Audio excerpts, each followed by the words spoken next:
Hello বন্ধুরা, আবারও স্বাগতম জানাই নতুন ভিডিওর মাধ্যমে। আশা করি সবাই ভালো আছেন। আমার সামনে যে এন্টারপ্রাইজটা দেখতে পাচ্ছেন, এটা একটা মার্কশিট। এই মার্কশিট থেকে এখানে অনেকগুলো অ্যাপ আছে, মানে ফেল করা সাবজেক্টগুলো আপনি খুব সহজেই বের করবেন কীভাবে। তার জন্য আমরা কিছু ফর্মুলা ট্রিক্স ব্যবহার করে থাকি।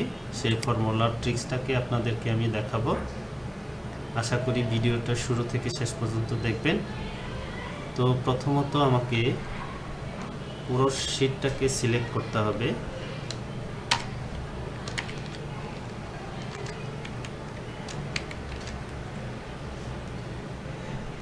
কন্ট্রোল এ দিয়ে সিলেক্ট করে নেবেন। তারপর এখান থেকে যাবেন কন্ডিশনাল ফরম্যাট, তারপরে নিউ রুলস, তারপর এখান থেকে যাবেন ফরম্যাট অনলি, এটাতে ক্লিক করবেন।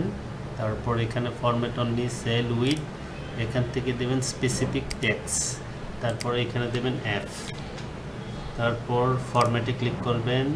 এখান থেকে ফন্ট থেকে এটা বোল্ড করে নেবেন। এখান থেকে যে কোনো কালার দিতে পারেন, আমি ব্ল্যাক কালার দিচ্ছি। তারপরে যাবেন ফিল থেকে আপনি এখানে রেড কালার সিলেক্ট করবেন, দেন ওকে দিবেন। ওকে দেওয়ার পরে আবার ওকে দিবেন।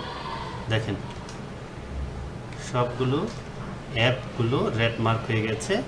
আপনি খুব সহজেই বুঝতে পারবেন যে এখানে কে ফেল করেছে বা কে পাস করেছে। এগুলো সবগুলোই খুব সহজে আপনি পেয়ে গেছেন। ভিডিওটি যদি আপনাদের ভালো লেগে থাকে অবশ্যই লাইক করবেন, কমেন্টস করবেন। আর ভিডিও সম্পর্কে কোনো যদি প্রশ্ন থাকে অবশ্যই কমেন্টস বক্সে জানাবেন, আমি প্রশ্নের উত্তর দেওয়ার চেষ্টা করব। আর নতুন নতুন ভিডিও পেতে অবশ্যই চ্যানেলটিকে সাবস্ক্রাইব করে রাখবেন এবং বেল বাটনটি অন করে রাখবেন। ধন্যবাদ সবাইকে।